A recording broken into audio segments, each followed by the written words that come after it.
Pernah nggak kamu ngerasain rasanya dicuekin sama orang yang dulu selalu bilang sayang?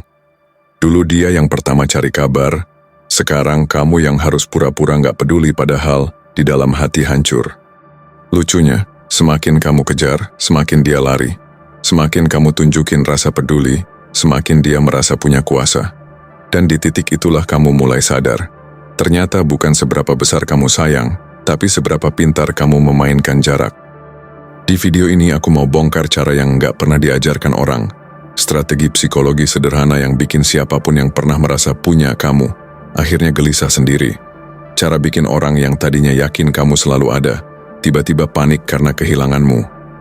Bayangin rasanya ketika HP kamu tiba-tiba bunyi, dan ternyata dia lagi. Yang dulu cuek, yang sok sibuk, yang pernah bilang, kita temenan aja, sekarang malah tanya kabar, cari alasan chatting, pura-pura salah kirim. Semua itu bisa terjadi kalau kamu tahu kapan harus diam, kapan harus muncul, dan kapan harus benar-benar pergi.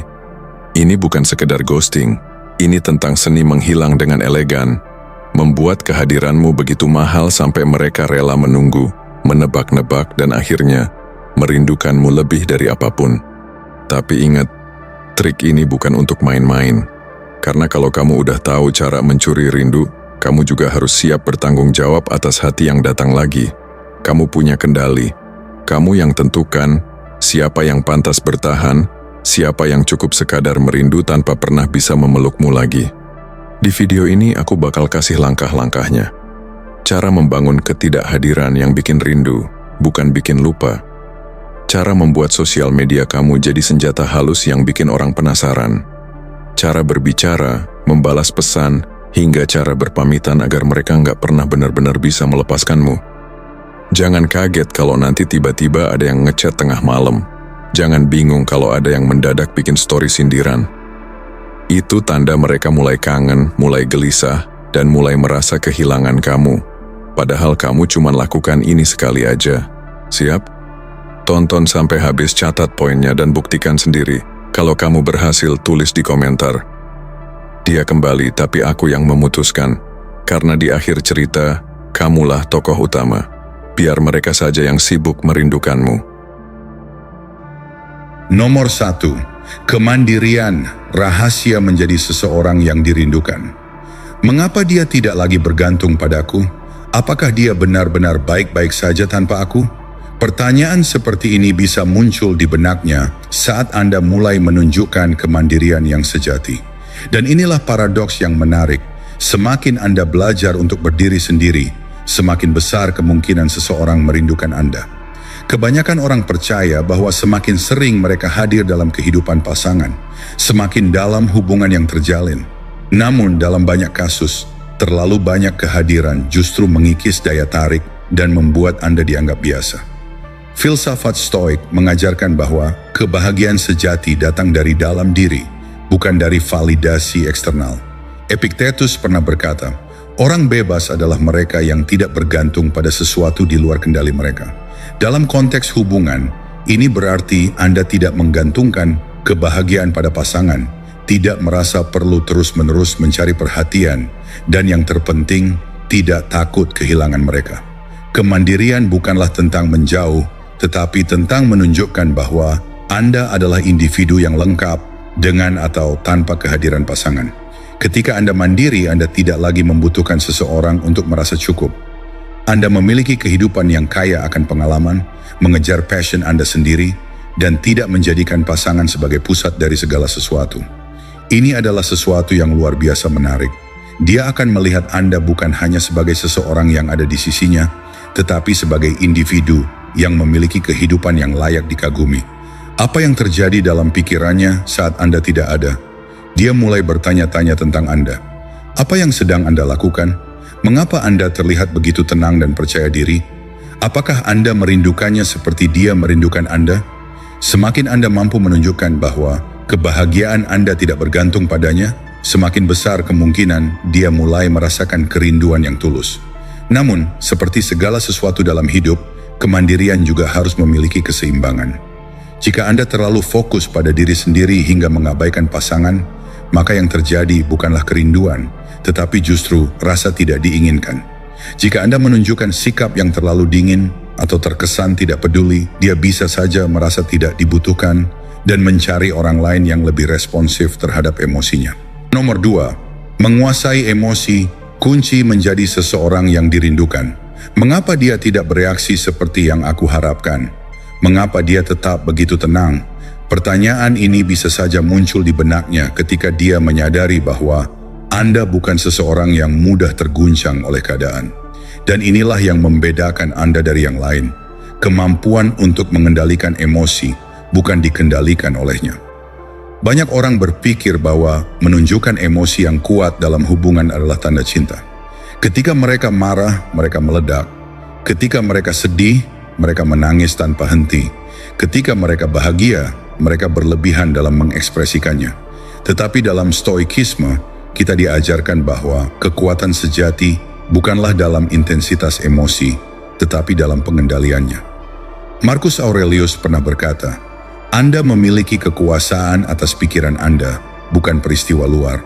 Dengan kata lain, Anda mungkin tidak dapat mengontrol apa yang terjadi dalam hubungan Anda, tetapi Anda selalu memiliki kendali penuh atas bagaimana Anda meresponsnya.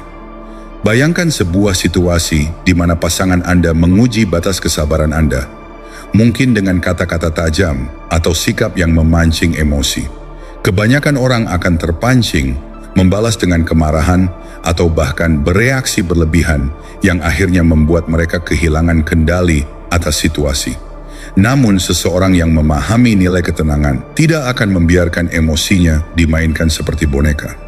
Sebaliknya, dia tetap tenang, mendengarkan dengan penuh perhatian, dan hanya merespons jika memang diperlukan. Inilah yang menciptakan kesan mendalam. Bukan karena Anda dingin, tetapi karena Anda tidak terombang-ambing oleh impuls sesaat. Sikap ini membangun rasa hormat, bahkan ketertarikan, karena menunjukkan bahwa Anda memiliki dunia batin yang kaya dan tidak mudah ditebak. Tetapi apakah ini berarti Anda harus menyembunyikan perasaan Anda sepenuhnya? Tidak. Mengendalikan emosi bukan berarti menekan atau mengabaikannya, tetapi memahami kapan dan bagaimana mengekspresikannya dengan bijak.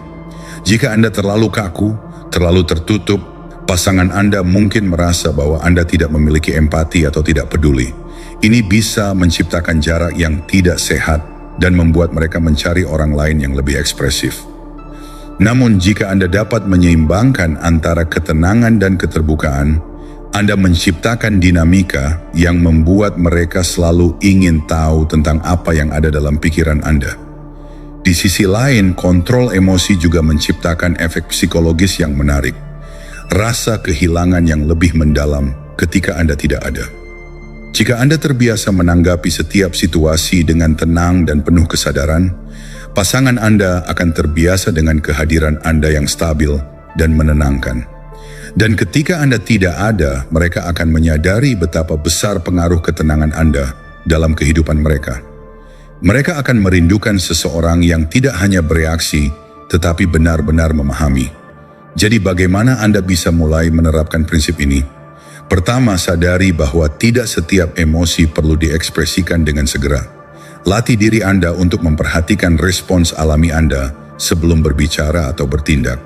Kedua, gunakan waktu sejenak untuk mempertimbangkan apakah reaksi Anda didasarkan pada logika atau hanya impuls sesaat. Ketiga, ketika Anda benar-benar perlu mengekspresikan sesuatu, lakukan dengan ketenangan dan kejelasan. Dengan cara ini, setiap kata yang Anda ucapkan memiliki bobot yang lebih besar. Ketika Anda mulai menguasai emosi Anda akan menemukan bahwa orang-orang di sekitar Anda mulai memperhatikan. Mereka tidak lagi bisa menebak reaksi Anda dengan mudah. Mereka mulai merenungkan pikiran Anda, bertanya-tanya bagaimana Anda bisa tetap begitu stabil. Dan dalam prosesnya, mereka mulai merindukan kehadiran Anda. Bukan hanya karena siapa Anda, tetapi karena ketenangan yang Anda bawa ke dalam hidup mereka. Nomor 3, komunikasi yang disengaja, seni membuat kata-kata Anda dirindukan. Mengapa kata-katanya masih terngiang di pikiranku? Pernahkah Anda merasakan hal ini terhadap seseorang? Beberapa orang memiliki kemampuan untuk berbicara dengan cara yang tidak hanya menarik perhatian, tetapi juga meninggalkan jejak mendalam di benak kita. Kata-kata mereka tidak menguap begitu saja. Mereka bertahan, berputar di pikiran kita, dan terkadang bahkan mengubah cara kita melihat sesuatu. Inilah kekuatan komunikasi yang disengaja. Bukan sekadar berbicara, tetapi berbicara dengan tujuan, dengan makna, dan dengan kesadaran penuh tentang dampaknya. Dalam hubungan, komunikasi yang disengaja adalah kunci untuk menciptakan kesan yang mendalam dan abadi. Kebanyakan orang berbicara hanya untuk mengisi keheningan. Mereka mengatakan apa yang muncul di pikiran tanpa benar-benar mempertimbangkan apakah kata-kata mereka memiliki nilai atau tidak. Ini adalah kebiasaan yang tidak hanya membuat percakapan menjadi dangkal, tetapi juga mudah dilupakan. Namun seorang komunikator yang bijaksana memilih kata-katanya dengan cermat. Seneca pernah berkata, "Berbicaralah sehingga Anda dapat berbicara lagi." Ini berarti berbicara dengan cara yang tidak hanya bermakna, tetapi juga membuat orang lain ingin mendengar lebih banyak dari Anda. Dalam hubungan, komunikasi bukan sekadar berbagi informasi, tetapi tentang menciptakan koneksi emosional yang membuat pasangan Anda merindukan percakapan dengan Anda. Bayangkan situasi ini. Setiap kali Anda berbicara dengan pasangan, Anda tidak hanya berbasa-basi, tetapi memberikan wawasan, humor yang cerdas, atau bahkan sekadar mendengarkan dengan penuh perhatian sebelum merespons. Anda tidak terburu-buru menjawab. Anda mempertimbangkan kata-kata Anda, menyesuaikannya dengan suasana hati dan dinamika percakapan.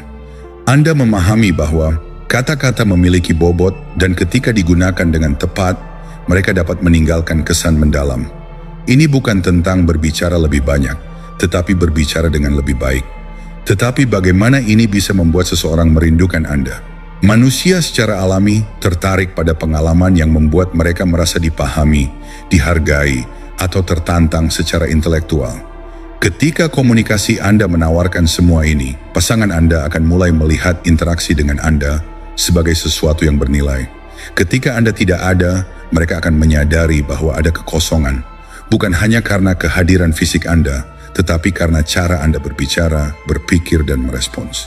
Ini menciptakan perasaan kehilangan yang lebih dalam, karena mereka tidak hanya merindukan seseorang untuk diajak bicara, tetapi mereka merindukan Anda. Namun komunikasi yang disengaja juga memiliki tantangan. Jika Anda terlalu berhati-hati dalam memilih kata-kata, Anda bisa terdengar terlalu formal atau terlalu terencana, kehilangan spontanitas yang membuat percakapan terasa alami. Di sisi lain, jika Anda terlalu selektif dalam berbicara dan sering memilih diam, pasangan Anda mungkin merasa Anda terlalu tertutup atau tidak cukup terlibat. Keseimbangan sangat penting di sini. Berbicaralah dengan kesadaran, tetapi tetap biarkan kepribadian Anda bersinar. Kunci untuk menerapkan komunikasi yang disengaja dalam hubungan adalah dengan mendengarkan terlebih dahulu. Kebanyakan orang mendengar untuk menjawab, bukan untuk memahami. Namun, ketika Anda benar-benar memperhatikan apa yang dikatakan pasangan Anda, bukan hanya kata-katanya, tetapi juga emosi dan makna di baliknya, Anda dapat merespons dengan cara yang jauh lebih mendalam. Ini menunjukkan bahwa Anda peduli, bahwa Anda terlibat dalam percakapan, dan bahwa kata-kata Anda memiliki nilai. Selain itu, jangan takut menggunakan keheningan sebagai bagian dari komunikasi. Dalam stoikisme, keheningan seringkali lebih kuat daripada kata-kata. Seorang stoik sejati tidak berbicara hanya untuk berbicara. Mereka berbicara ketika kata-kata mereka dapat memberikan manfaat. Epictetus mengingatkan kita memiliki 2 telinga dan 1 mulut agar kita bisa mendengar 2 kali lebih banyak daripada berbicara. Ini mengajarkan kita bahwa komunikasi yang efektif bukan hanya tentang berbicara dengan baik, tetapi juga tentang mendengarkan dengan lebih dalam. Ketika Anda mulai berbicara dengan cara ini, Anda akan melihat perbedaan dalam bagaimana pasangan Anda merespons Anda. Mereka akan mulai memperhatikan setiap kata yang Anda ucapkan. Mereka akan ingin tahu lebih banyak tentang sudut pandang Anda. Dan yang paling penting, mereka akan merindukan percakapan dengan Anda ketika Anda tidak ada. Karena komunikasi yang disengaja bukan hanya tentang membuat seseorang mendengar Anda, tetapi membuat mereka mengingat Anda. Nomor 4, penerimaan ketidakhadiran. Kehadiran adalah bukti cinta. Pernyataan ini sering kita dengar, dan banyak orang percaya bahwa semakin sering mereka ada di sisi pasangannya, semakin erat hubungan mereka. Tapi benarkah demikian? Ataukah justru ruang yang diciptakan oleh ketidakhadiranlah yang memperkuat ikatan emosional? Di satu sisi, kedekatan fisik memang memberikan rasa aman, tetapi di sisi lain, terlalu banyak kebersamaan bisa membuat hubungan kehilangan daya tariknya. Dalam banyak kasus, ketidakhadiran yang dikelola dengan bijaksana justru menciptakan misteri, membangun antisipasi, dan meningkatkan apresiasi terhadap pasangan. Namun, banyak orang takut akan ketidakhadiran. Mereka khawatir bahwa dengan memberi ruang, pasangan mereka mungkin merasa diabaikan, atau lebih buruk lagi, mencari orang lain untuk mengisi kekosongan tersebut. Ini adalah ketakutan yang wajar, tetapi jika kita melihatnya dari perspektif stoikisme, kita akan menemukan bahwa ketidakhadiran bukanlah ancaman, melainkan alat untuk memperkuat koneksi yang lebih dalam. Epictetus berkata, kebebasan adalah satu-satunya tujuan yang layak dalam hidup. Ini berarti bahwa cinta sejati tidak datang dari keterikatan yang berlebihan, tetapi dari kebebasan untuk memilih satu sama lain berulang kali, bahkan ketika ada ruang di antara kita. Ketika kita berbicara tentang penerimaan ketidakhadiran, kita berbicara tentang sikap mental yang memahami bahwa cinta bukanlah sesuatu yang harus selalu dipertahankan dengan kehadiran fisik yang konstan. Bayangkan jika setiap hari Anda diberi hidangan favorit Anda, tanpa jeda, tanpa variasi. Apa yang terjadi? Lama-kelamaan rasa spesialnya memudar dan Anda mulai kehilangan apresiasi terhadapnya. Begitu pula dengan hubungan.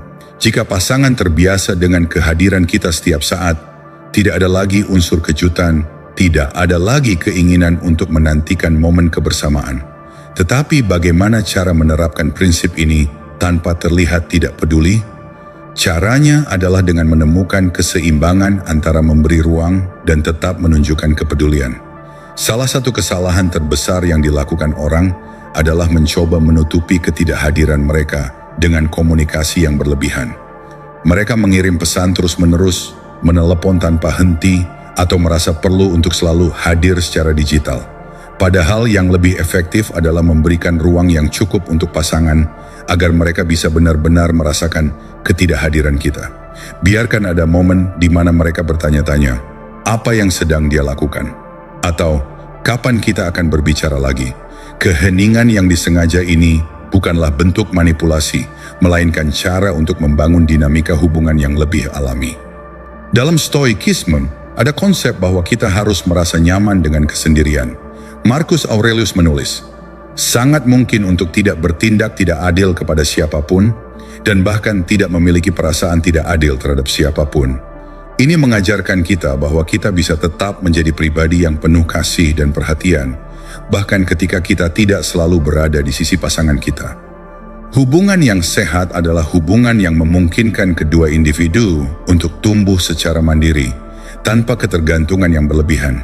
Namun penerimaan ketidakhadiran juga harus dilakukan dengan bijaksana. Jika kita terlalu jauh atau terlalu lama tidak hadir, pasangan mungkin merasa diabaikan, bukan merindukan kita. Inilah pentingnya komunikasi yang berkualitas saat kita ada. Ketika bersama, pastikan momen itu benar-benar berkualitas sehingga ketika kita tidak ada, pasangan tetap membawa energi positif dari kebersamaan tersebut. Ini seperti meninggalkan jejak emosional yang kuat, sehingga bahkan dalam ketidakhadiran kita, mereka tetap merasa terhubung.